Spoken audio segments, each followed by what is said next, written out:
is the part where, again, I would normally start by saying good afternoon and thanking you for being here, but under these circumstances, I'll just give you a minute to start your live streams or do whatever you need to do.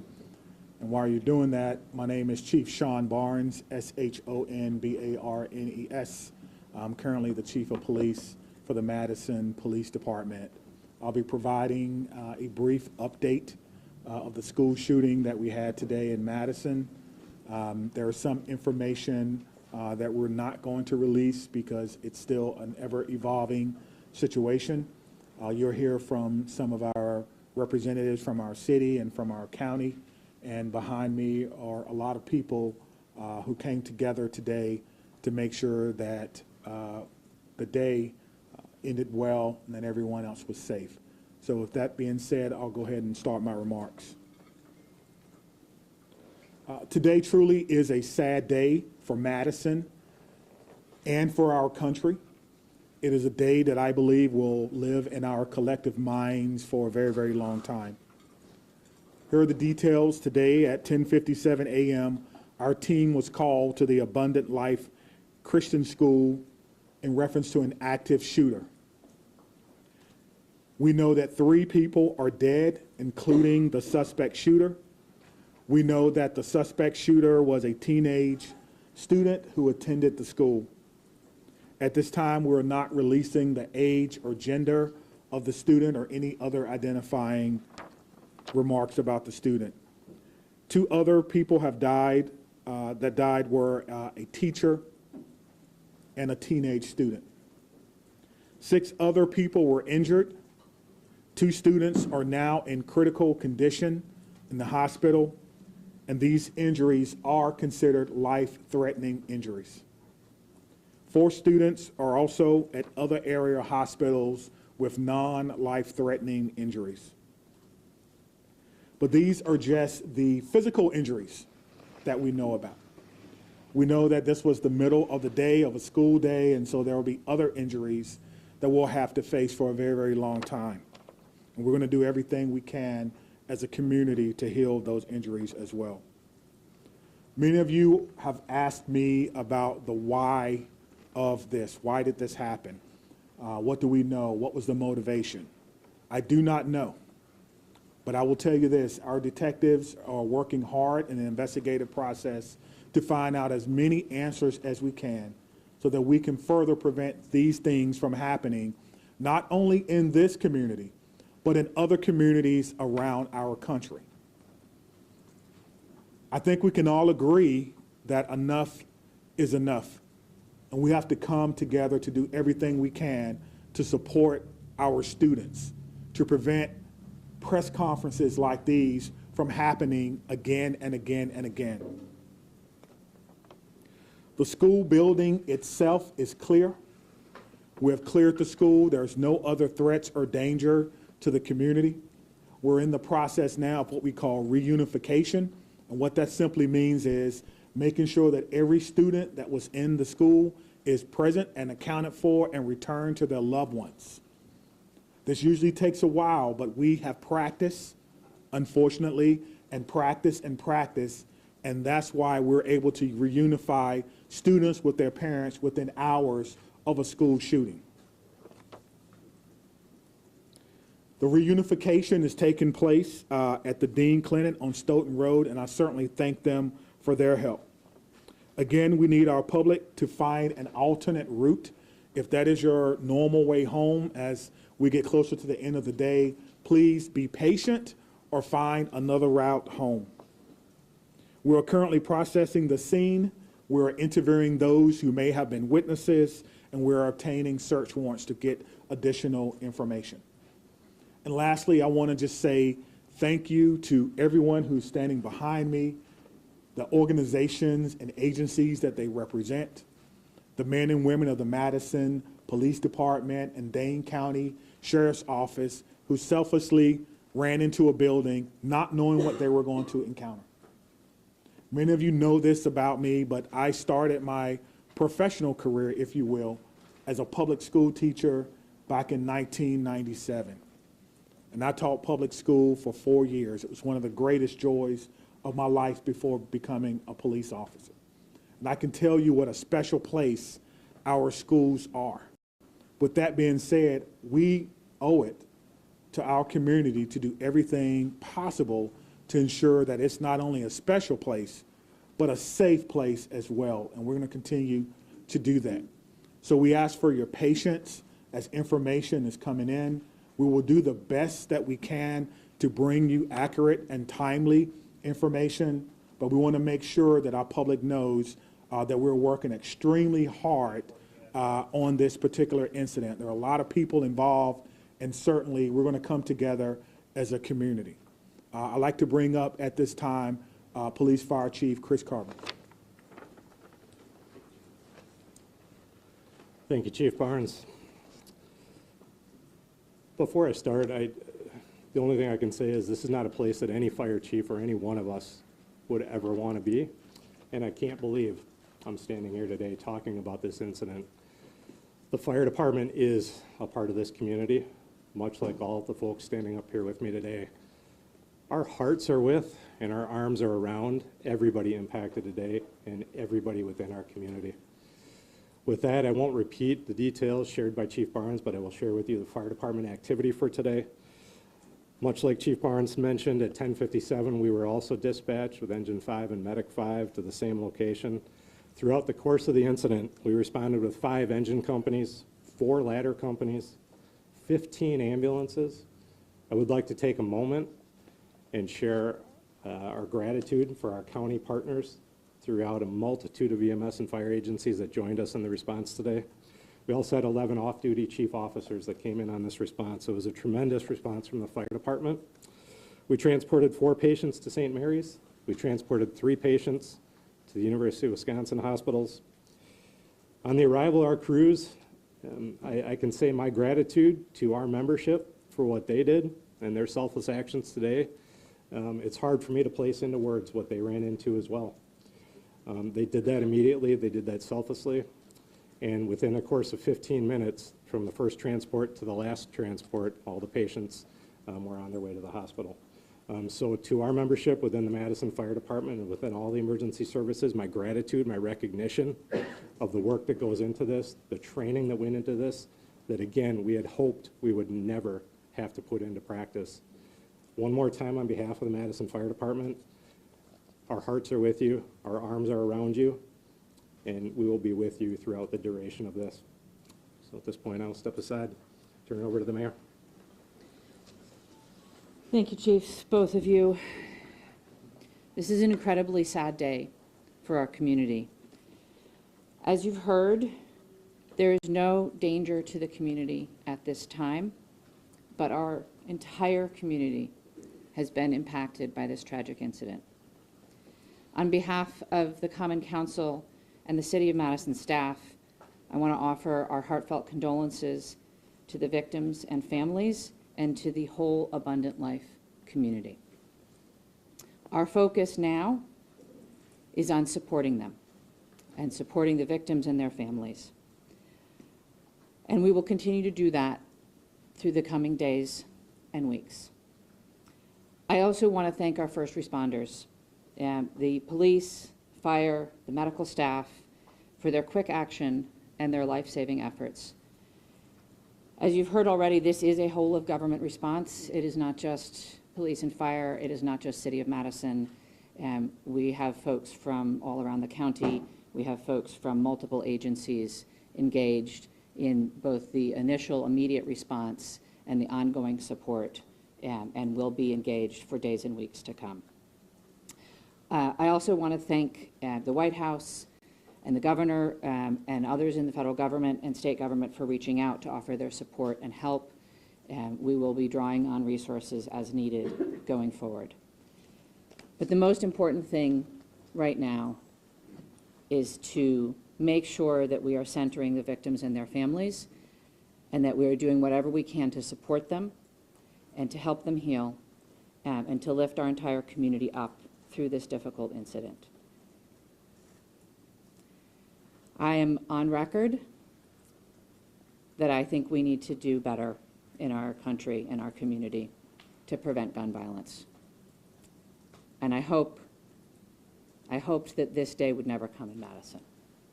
It is not something that any mayor, any fire chief, any police chief, any person in public office ever wants to have to deal with.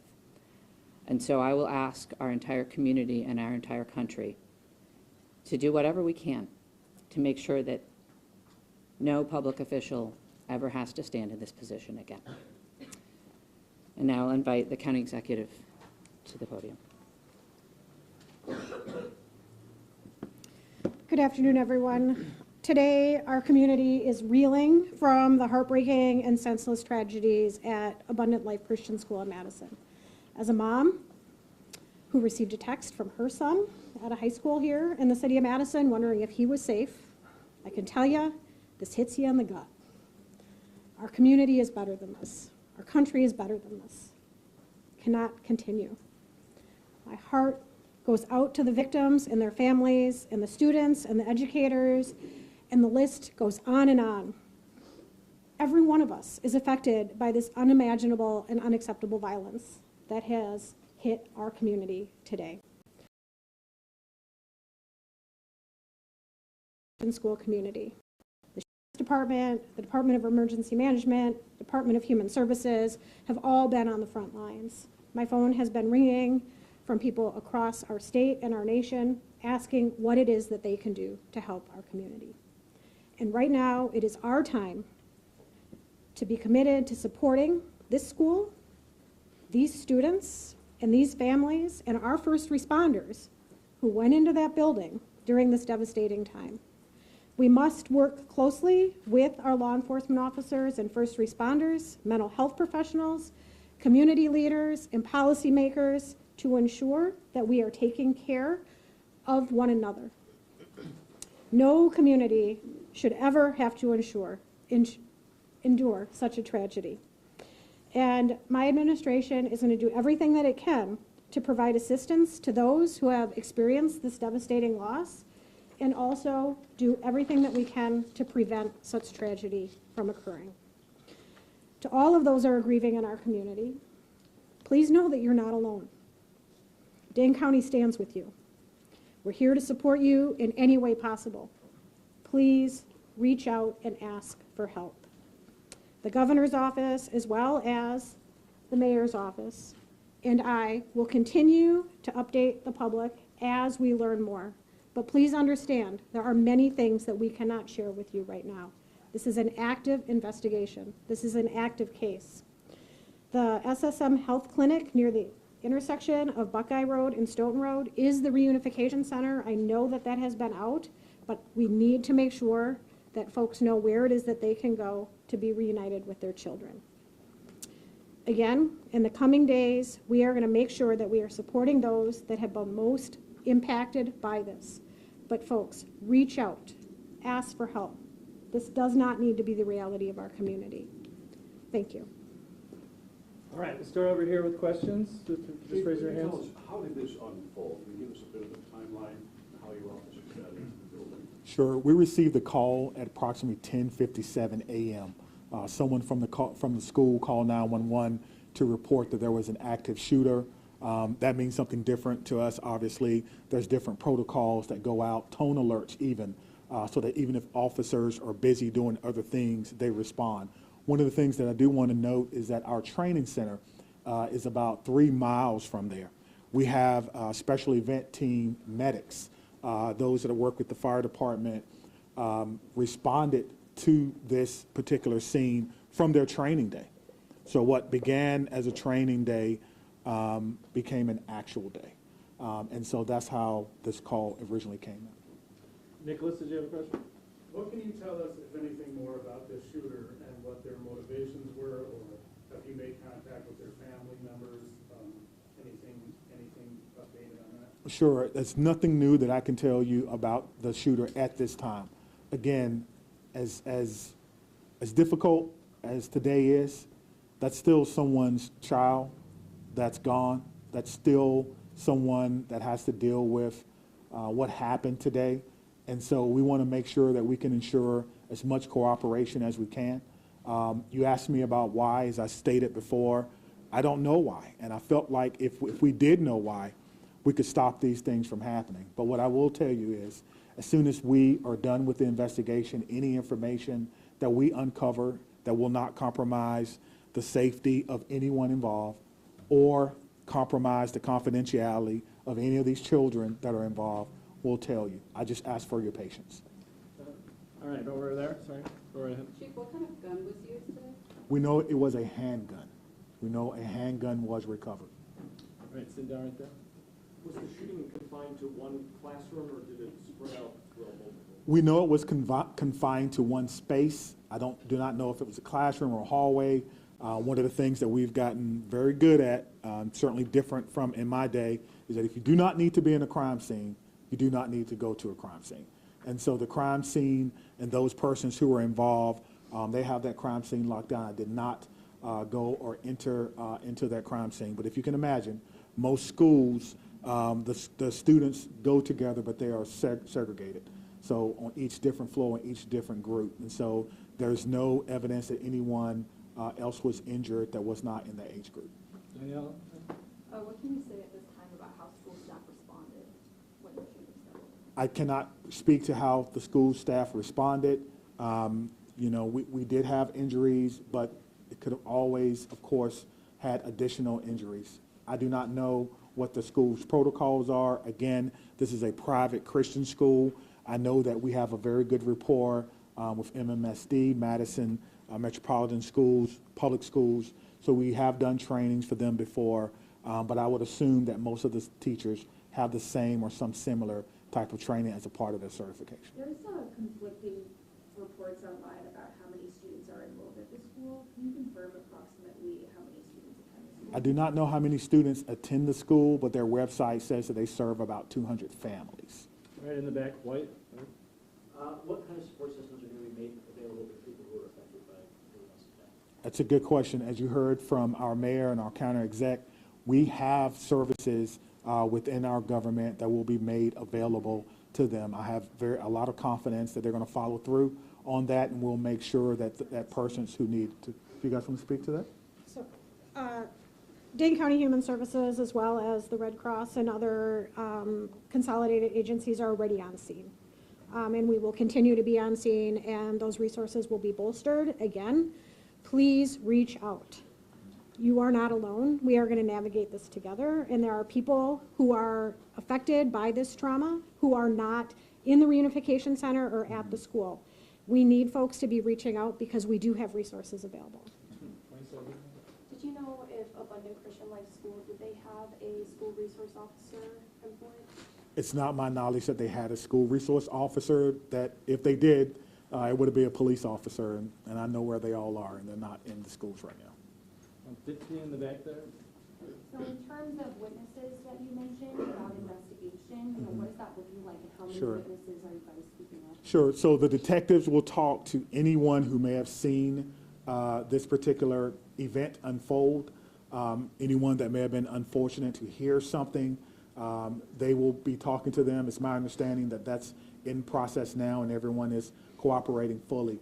That will give us an idea of not only what unfolded, but it could answer the question to motivation, because again, the students who unfortunately had to witness this.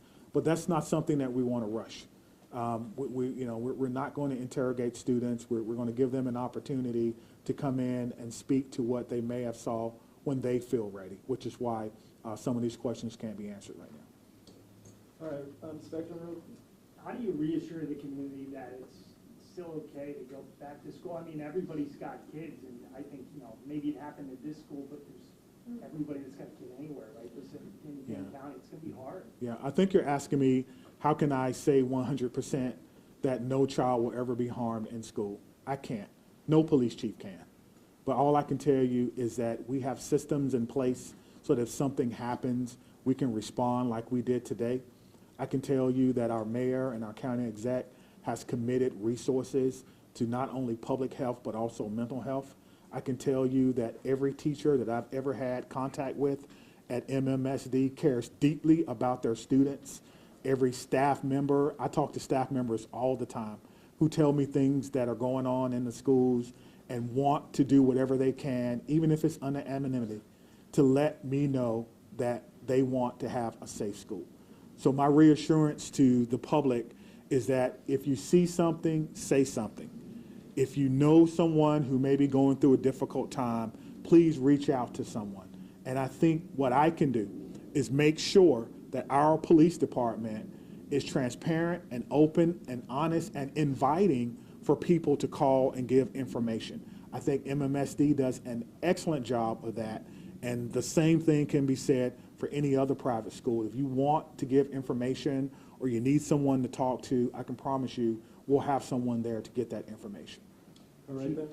Understanding that this is a private school you may not be as familiar with, what can you tell us about some of the physical measures that are in place at this school, whether it's metal detectors, secure entryway, cameras, et cetera?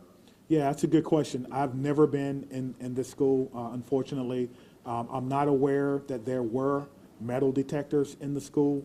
That's something that we can certainly look at. Most schools have some form of surveillance or public space cameras, but that will be, of course, part of the investigation process. Scott? Chief, can you clarify, you said 7 were injured, but 6 were hospitalized. Does that mean one's been treated at least? And secondly, is the shooter's family cooperating with the investigation? Yeah, so that's 2 questions, but let me try to handle the first one. So I'm trying to go back to my notes. So we do know that 1 person was pronounced at the scene, and so that may be the 7th person. But we can get you all that information just when we're done. I'll have my PIO give that to you so you can report it accurately. And what was your second question? Is the shooter's family cooperating? At this time, yes. So you have made contact with the shooter's family? We have. And what were the steps to do that? It's through the investigative process. Okay. Lauren? Is the shooter's home being searched? We've got some information about that is ongoing. Yes, obviously, once we have identified, we have initiated a search, but we think that search is either ongoing now or that search may be concluded. Of course, it's about safety. That's the first thing, making sure that people are safe, and then we'll go from there. This has been, this has been an amazing day for everyone. And so if you have someone who is deceased, who may have been a shooter, you want to make sure that their family is okay. You don't know. And so that is what we're doing right now. It is about the safety of everyone. This is going to be a long day for the Madison Police Department. We just want some of your patience. Are you aware, had the school had any prior threats? And then just, jumping off of that, do you know if the shooter had any prior contact with law enforcement? We do not know that the shooter had any prior contact with law enforcement, but I did do a check of the school. There were some calls, but they were like 911 hang-ups, things of that nature. There was nothing that suggested that the school was a place that violence would occur. Chief, I know that you mentioned that the shooter died of a self-inflicted gun wound. Did that happen before officers arrived at the school or when the shooter saw officers coming into the school? Yeah, so let me say that the cause and manner in which the shooter died will be determined by the inmate. But what I can tell you is the shooter was dead upon our arrival, police department arrival, and no officers fired their weapons. Okay? Lucas?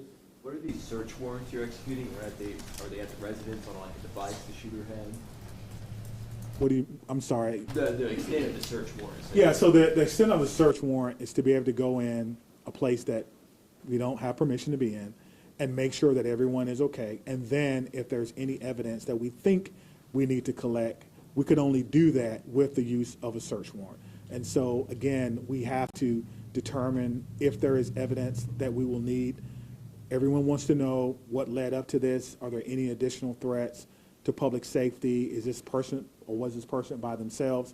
There are a lot of questions that we want to answer, but we have to answer the safety questions first, and then we'll move on to some of the more investigatory questions. Are you in possession of any of the shooter's devices? I am not, no. Catherine? I'm wondering about metal detectors. You mentioned in the first meeting that you were not a fan, and that this school probably doesn't have them. And do you know other schools that do? Do you think that that's something we should start talking about, metal detectors in schools? I guess the question is, would you want your child to go to a school with or without metal detectors? I can't answer that. I can't. Right now, in a school without them. Yeah, absolutely. So the idea is to create the safest environment that we can. without metal detectors. That is my answer.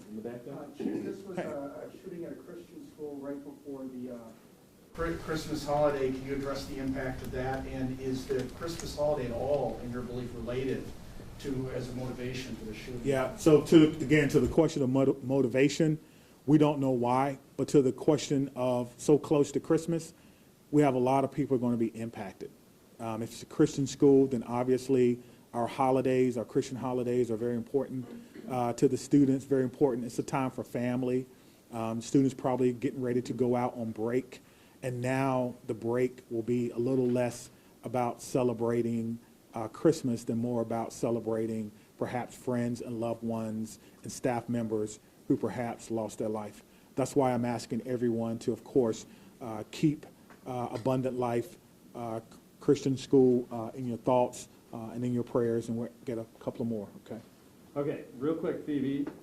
So it's a private school that takes public money through the voucher system. So what has this revealed about maybe gaps in security or training for staff? Mm-hmm. Is that something you're thinking about whether schools that are private that take public money need to be, kind of on par with public schools when it comes to safety? Well, what I'm telling you is that in 1997, I began my professional career as a public school teacher. I taught history for 4 years before becoming a police officer. So I did not get far enough to take courses in administration and budgeting of schools. I don't know what governs private schools, if they receive money, where that comes from. That would probably be a question that you would probably need to ask someone who's more intimately involved in the school system and what their requirements are if they do receive that. But you could probably compare what has happened or what goes on, their security measures, with the security measures of any school in MMSD, and then that may give you your answer. That's a very... Just one very quick follow-up. As you know, there has been some criticism to other law departments in their response to these school shooting incidents, particularly Uvalde. How did that inform your game plan today, and how quickly were your officers able to get into the school? What were they told to do? Sure. We train on this, as I spoke about earlier. When officers arrive on the scene, they immediately go in, which we did in this case, stop the threat, stop the killing, find the killer. That's how we train, and that's exactly what we did today. There's no waiting. There's no coordination of who's in charge. Everyone knows exactly what to do. I spoke about this earlier. We train on this constantly. Our commanders, including the fire chief and I, was in a commander's training less than 2 weeks ago, going over this exact same scenario for another fictional location. And so all of that came into play today, and our officers performed extremely well based on their training and based on the expectations that they know exactly what to do. Stop the threat, stop the killing, find the threat. All right, I promise to follow up. Can we just do one more?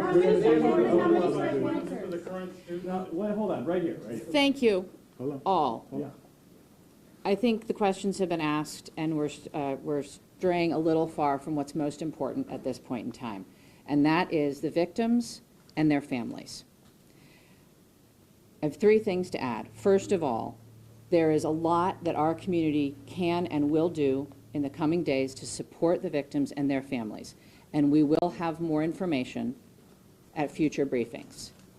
If anyone, and I would urge you all to include this in your stories, if anyone needs mental health support as a result of this incident and the coverage of it, I encourage them to reach out to 988 by phone or text and to get the mental health support that they need.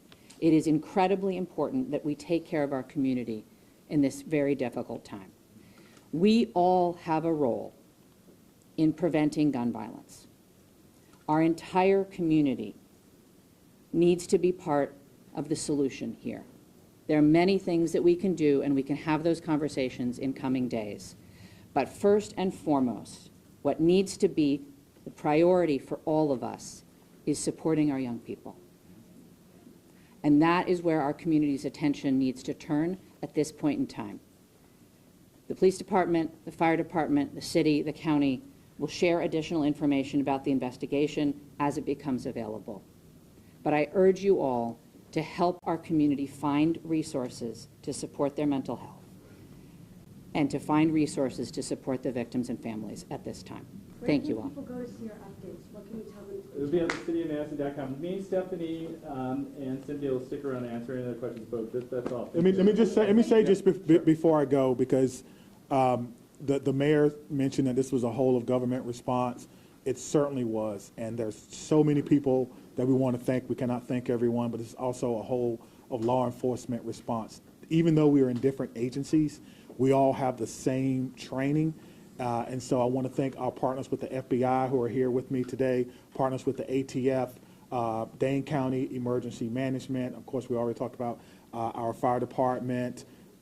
We've got calls from the Attorney General of the United States, Wisconsin State Patrol, our governor's office, State Patrol, Monona, as well as our sheriff's office. I know I may have left someone out, but thank you for how you responded, professionally, quickly, and according to the way that we all trained, and it all came together to ensure that no other persons were hurt. Thank you. Chief, can you just say what time you guys made entry? We just want to nail that detail down. 10:57. That's the time you made Oh, entry. right, in 1 minute? We'll work on getting that.